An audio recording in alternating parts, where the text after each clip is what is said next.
Good afternoon, everyone. And today, it's about the financial budget. It's about the 2020 to 2021 financial planning level. It's about dramatic changes to the allocations to different visa categories. It's about uncertainty, and it's about the state nomination, ACT nomination as well. So the long waiting and probably one of the most important financial budgets in Australian history has been published on the evenings of 6th of October, 2 days ago. A lot of people paying attention, a lot of people expecting things, for example, the tax cuts, the financial support about small business, which making sense. This is a very difficult time for everybody, but what we paying attention to, it's the financial planning. It's part of the financial budget. It's the actually the portfolio papers for Home Affairs departments. There are a couple figures we're getting from the department. First thing is the suggestion figure, which is the migration planning figure, remains 160,000 places without unchanged. It's the same for last financial year. So the total number, the expecting total number for this financial year remain the same comparing to last financial year. In the meantime, so it's the same number. Then we have to talk about the allocation, the distributions about the overall numbers. There are a couple visa categories has been prioritized by the department, at least from the figure. Particularly, for example, the global talent visa, which we will talk about later, and the business visa, business investment programs visas has been categorized as priority as well. And family category, which means the spouse visa, has been increased a lot of numbers this financial year. So these are we call, in terms of visa category, these are the winners. But bear in mind, because we have the same allocation like last financial year, some category enjoy much bigger shares of this allocation. That means the rest of visa categories will share much less shared of the overall numbers, particularly the skill migration streams. I will break down the detailed numbers with you later. So this is pretty much about this financial year. I think we can give it a summarize. That is, this will be. It is now. It's a fact. Previous there was expectation, but now this is the fact. This will be one of the most challenging year for skill migration applicants in the history of Australia. When it comes to detailed numbers, I'll break down for you. Last financial year, the department gave the target number is 30,000 for employer sponsored. This financial year is 22,000. So you're seeing about 26% of drops. And then in terms of skill independent migration, which is 189, it is the biggest loser in terms of visa category for this financial year. Last financial year, the target number is over 16,000. This financial year, they only give 6,500. So you see about 60% of drops. So and considering this 6,500, you have to consider the applications from last financial year, which has not been finalized. Some of them will occupy the places within this financial year. So technically speaking, there won't many places left for 189 independent visa this financial year.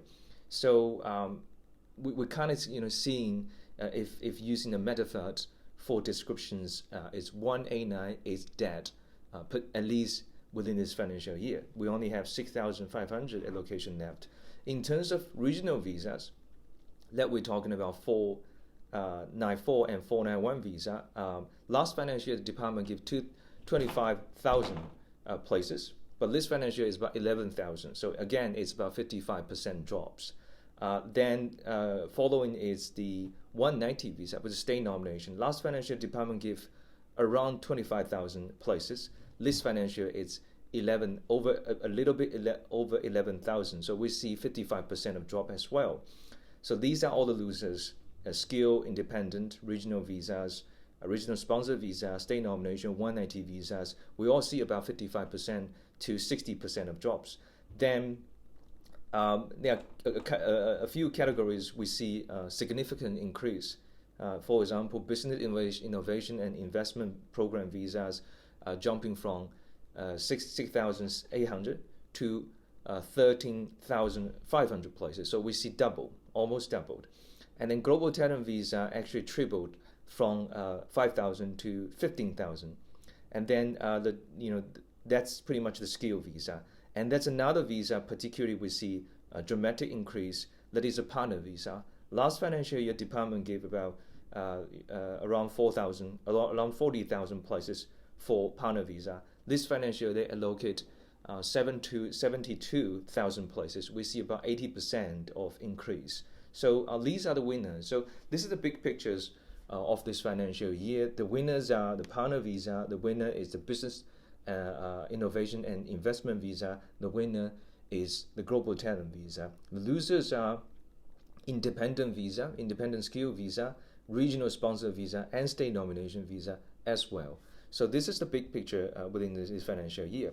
So that brings to a question. Since the budget night, I received a lot of inquiry from my clients from different states, most of them from ACT. They want to ask about questions.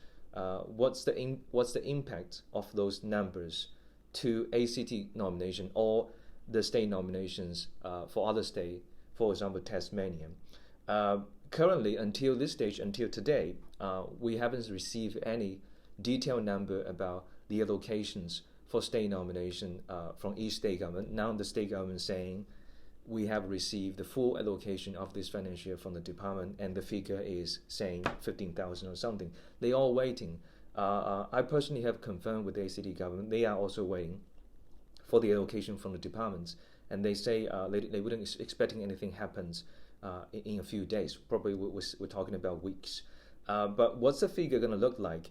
As we just mentioned about, in terms of the general figure, we see about 50% of the allocations for 190 visa, but state government also have 491 visa. That is a 491 visa and 494 visa together with regional sponsorship. That is also 50% drop. So I think the reasonable expectation is a lot of state government probably will receive 50%, somewhere around 50% less comparing to last financial year. Maybe some states will see bigger drops. Some states will see less drops compared to last financial year. So that brings to questions: what is the figures of allocations for each state government last financial year? ACT, bear in mind, last financial year ACT we have 1,400 allocations combining 190 and 491, and we all know at the beginning of July, the department has already gave 300 places to ACT government. These 300 places should be part of the financial planning. So this 300 should be part of the allocation of this whole financial year. So if that's the case, we're talking about 1,400 allocation. Then if it's 50%, we're talking about 700 places. ACT government already received 300. Then we're talking about 400 left. That's probably the worst expectation we have in now, or maybe to a certain extent, that's a reasonable expectation we have in now according to the figures. If we're talking about statistic figures, we only have 400 places left. Also, of course, we hopefully ACT government can get more, maybe 500 or 600 places to carry until the end of this financial year. But that's how the figures suggest. The ACT government has used somewhere around 300 places, and if we're talking about 50% of the strength of the occupancies, then we're going to expect in somewhere around 700. It's pretty much the same for a lot of state government. Tasmanian last year, they have over 2,000 places. Actually 3,000 places last year. But if you're seeing 50% drop, we're talking about 1,500 places this financial year, and they already received 650 places from the department. So there were not much places left. We're talking about somewhere less than 1,000 places left for Tasmanian governments. The other state governments, we can do the same math, basing on the same ratio. But we just have to wait. We just have to wait, in the following weeks until each state government receive their allocation and then that's a time we can talk about expectations. And I think until this stage, there are still quite a few state government hasn't announced the full picture, the full planning of this financial year yet. South Australian government, they haven't announced their occupation list. I think the reason is they are waiting for the allocation. They don't know how many places they can get this year. The more they have, the more spaces, the more flexibility that they will have. But if they're only being given a very limited number, they don't have much choices, considering a lot of state governments have quite a few applications not yet to be decided from last financial year, and those applications would take the space of this financial year. That happened to Tasmania, that happened to South Australian government, that happened to Victoria, pretty much all the state governments. The difference is about the scale, how much they have in stock. And even today we receive a news from Queensland government. They say they wouldn't reopen the state government programs before December. So they're not expecting anything happens before December, reopen the program before December, because they I think considering the timing and everything, but it's not something going to happen in the following weeks or days.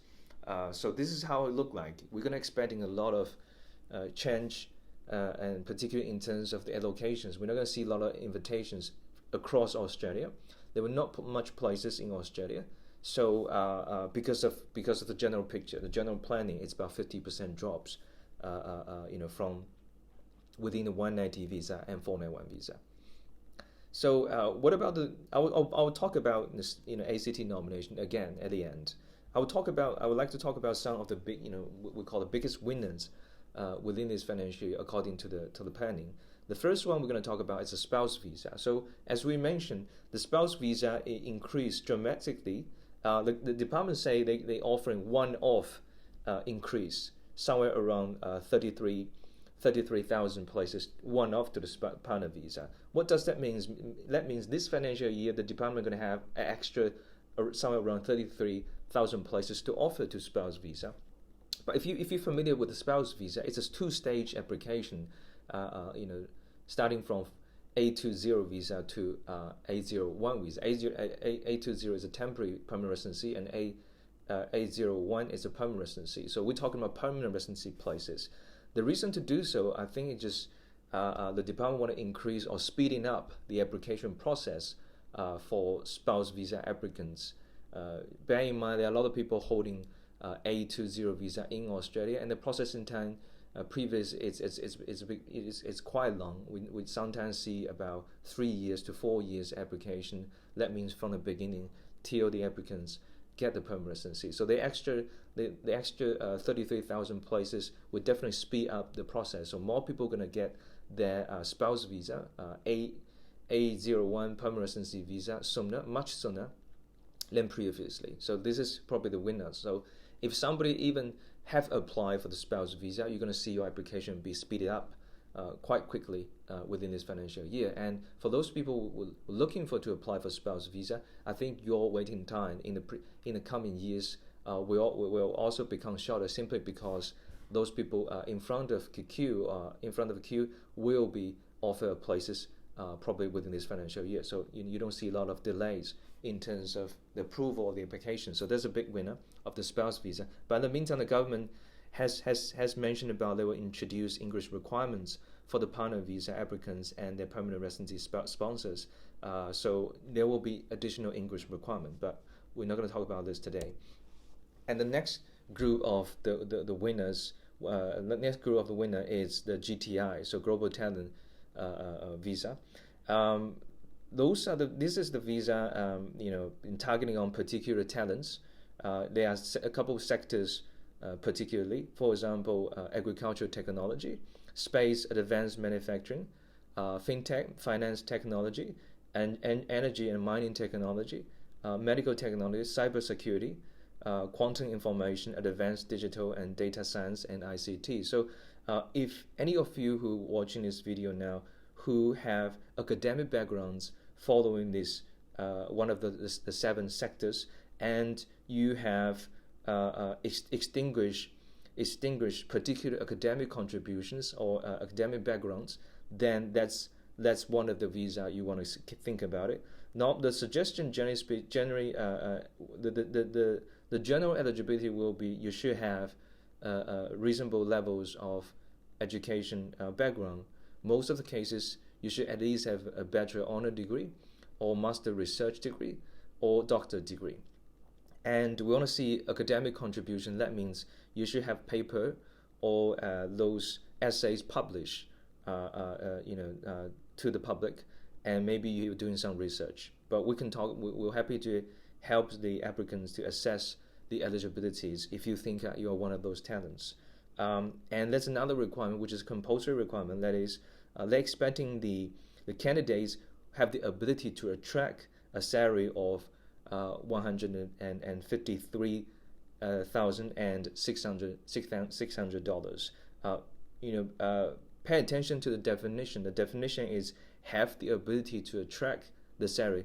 It doesn't say you are earning this much of salary. So it can be done by showing, for example, the labor market test. That means you can find in the evidence you will be able to gather this much of salary based on your qualification and backgrounds, or you're already receiving an offer from the company or institutions with a salary higher than this level. That can be the evidence accepted by the department. So pretty much we're talking about the sector is very important, so your knowledge background is very important, your talent level is very important, and the income, it's also one of the considerations. So we're talking about GTI. The allocation for GTI has been tripled this year, so we're going to see a lot of people will go through this string either in Australia or not in Australia, as long as you meet the criteria. I know the criteria is pretty high, but we're talking about globally. There are a lot of people looking for fast track, easy pathway. This is a particular visa, doesn't require skill assessment, does not require particularly Australian study background, so not requiring a lot of state nomination, no state nomination at all. You go through department directly. So if you are the talents within this group, this is definitely one of the very good chance for you to go through with fast track Australian permanency at this time.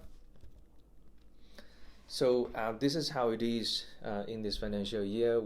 Back to the topic I just mentioned about, a lot of clients were asking about what's my chance in ACT, would this financial budget affect my expectation of ACT nomination at all? My answer is, in the bigger picture, general big picture, yes, but we have to wait until the state government give a figure about how much they get, how many places they're getting from departments till the end of June. If they're getting, as I mentioned, 400 more, then we're talking about 400 places for the following 9 months. So there wasn't many. Each month we're talking about 30 to 40 allocations across different categories of occupations. So if that's the case, probably we're going to see a little bit increase within certain group, depending on the competitors within that particular group. That means if that group have a lot of applications, then there wasn't many places to offer, we're going to see the points increase a little bit because of the places limitation. But within some groups which you don't have many people apply, because remember, bear in mind, my understanding is the structure of this year's Canberra metric will remain the same. The idea of a critical list will remain the same. The cap number, or the idea of having cap on different occupation groups will remain the same until the end of this financial year. So the structure will remain the same. The mechanism will remain the same. The only difference is about how many places ACT government can offer. That is something ACT government is negotiating with the department. So until we have the figure, we don't have expectation about the change of the points. But on the 9th of October, that's a 7. I think it's on the 6th of October. That's an invitation run. ACT government continue inviting people, and next invitation run is set to be on or before 23rd of October. And so it's moving. It's actually one of the few states still carrying state nomination programs regularly and smoothly. A lot of state governments, we see delays in their programs or temporary shut down their programs, making adjustment of their programs. That leaves a lot of uncertainty. ACT government now, generally speaking, they're moving smoothly. Each month, we're still seeing 1 round or 2 rounds of metric invitation. Places wasn't many. Well, there wasn't many places offered, but at least we see people get invited. On the 6th of October, we still see 91 invitations issued to the general groups. 85 go to 190 and 6 go to 491. That brings to another question. We seem to see more places offered to 190 and less places offered to 491. That actually in lines with the conception of last financial year. That means last financial year is about 20% places offered to 491 in ACT and 80% to 190. Comparing to the table or the figure we're getting from Department for this financial year, 190 still remains one of the one of the categories seems to enjoy more places. So this year, my expectation is ACT government will issue much more places in 190 than 491, simply because that is a number suggested by the department. The department is offering spaces for 190, and in the meantime, they also offer spaces for 491 and 494, but they're sharing the numbers. So this is probably not going to happen. We're going to see quite a few. The points, if within the same occupation group, we're probably going to see lower points within 191 than 491, 190 than 491. So this is what going to look like within the ACT. So what are the suggestions? What other suggestions? The question have been raising up from my clients during the past week. My suggestion is, at least in the following weeks, you shouldn't move from your city, or the place you're staying, to a different state until you see the confirmed versions of your state government's policy. Except maybe, for example, if Queensland saying their policy wouldn't be announced before December and your visa is running out, or maybe your planning is you don't want to wait until December, then choose a different state. We're talking about state government nomination because, as I mentioned earlier on, 189 independent visa is technically dead this financial year. You don't have many places. We're going to see very, very few invitations be issued by the departments every month, and the points will go ridiculous. We're gonna see that the points are gonna go ridiculous. So you still need to consider state nomination as your priority because state government still got the power to negotiate with the state department, and they still places for 190 and 491 visa. So that's my suggestion basically. If you stay in Sydney now, stay in Sydney until we see something clear.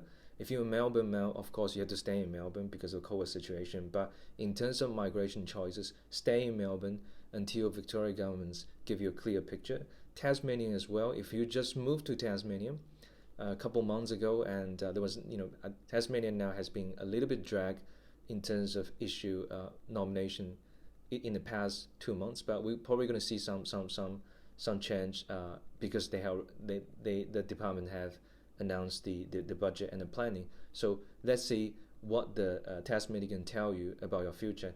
And take South Australia for example. We want to see their migration list, their occupation list. Then you make your choice. So stay in your places at least in the following weeks. Don't make your move now. But in terms of choices, there are a couple occupations I keep on doing this in the past couple weeks. That is, I highly recommend some applicants, particular applicants following in certain groups, consider ACT. If you are in ACT, lucky on you. If you're not in ACT, consider ACT. These are the occupations with reasonable metric invitation points. For example, I'll read it out. For example, if you are architecture, if you are landscape architecture, if you are civil engineering professionals, that means civil engineers, quantity surveyors, structures and engineering, and so on. And if you are early child teachers, if you are registered nurses, and if you are IT professionals, there are a lot of IT professionals. Now the lowest invitation point is about 65. That means if you move from different state to ACT with reasonable timing, with reasonable efforts, you will be able to get 65 points. and ACT government still issue invitation. When we see the general picture of ACT nomination this financial year, that is one very important concept you want to take into consideration. That is the supply and demand. I keep on mentioning this as well. The supply, we see the decline in supply from the department's indications.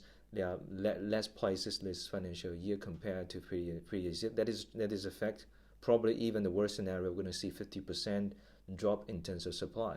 But in the meantime, we have to take consideration of the demands. There are a lot of people not in Australia. There are a lot of people losing jobs. There are a lot of people not traveling back to Australia because of travel ban. You take those people into consideration, and there are people probably still stuck in Victoria now.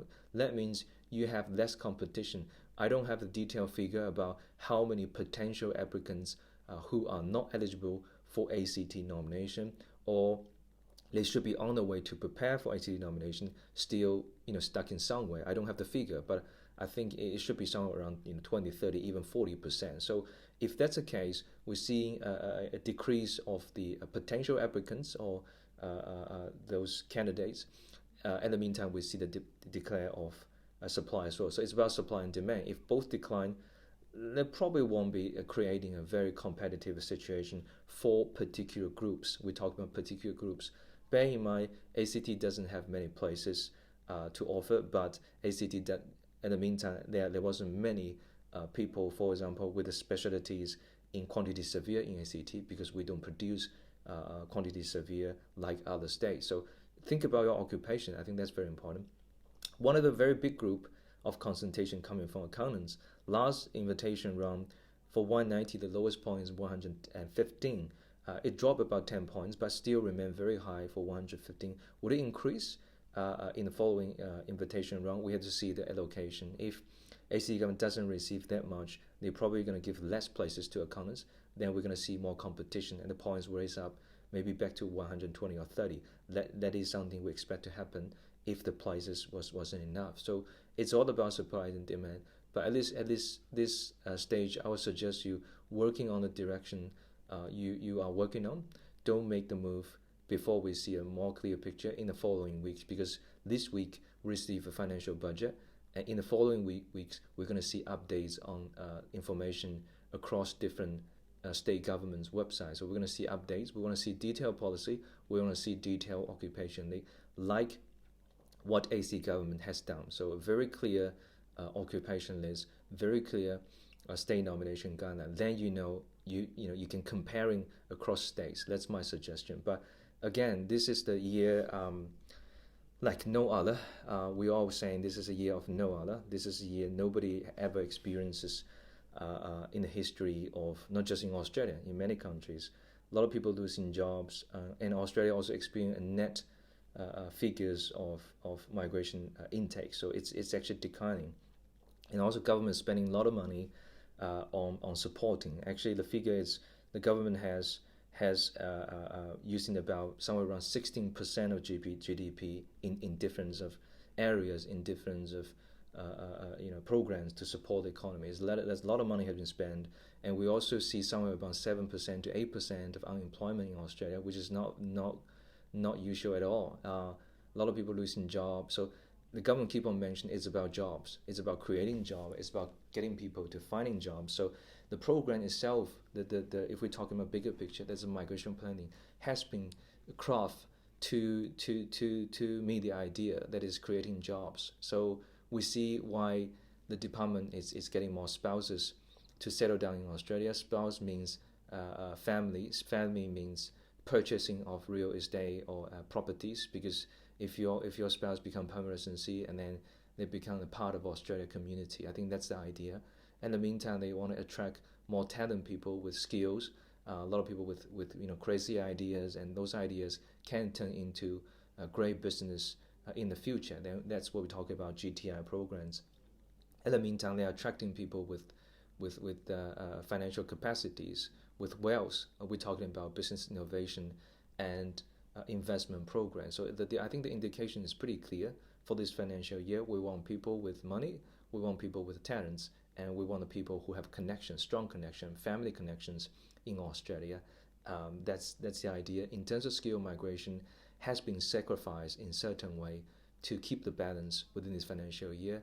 What about next financial year? We don't know yet, but I think nothing will get worse than this financial year. We're hoping from the 1st of July next financial year, things will bouncing back a little bit, little by little. We don't expecting that, going back to the year of 2018. That is something unrealistic, but we're gonna see something better than this financial year. But in the meantime, keep on mentioning this. If you're paying attention, your attention is all about ACT programs. These backgrounds, it's important, but not that important. All we care about is how many places ACT government can get for this following months of this year. If they're getting more, your chance is bigger. If they're getting less, you should expecting higher competition. We'll keep on following the figures of the allocation of ACT governments. Once we have the detailed figure from the governments, and we're probably going to host another live section and to explain what that means for the metric invitation trend for each category. That's pretty much about today. I like just to preview. There are a lot of news online, a lot of reports online, detailed finance ones, economic ones, even migration ones online. You can easily find them online. Have a look. But in the meantime, if you have any detailed questions regarding to visa, spouse visa, GTI visa, investment visa, even about ACT migration programming, you are always welcome to contact us. Leave the message on your Facebook page, book our consultation through our Facebook page. Thank you for watching and keep on following our Facebook. It's good to see you, talk to you. Thank you.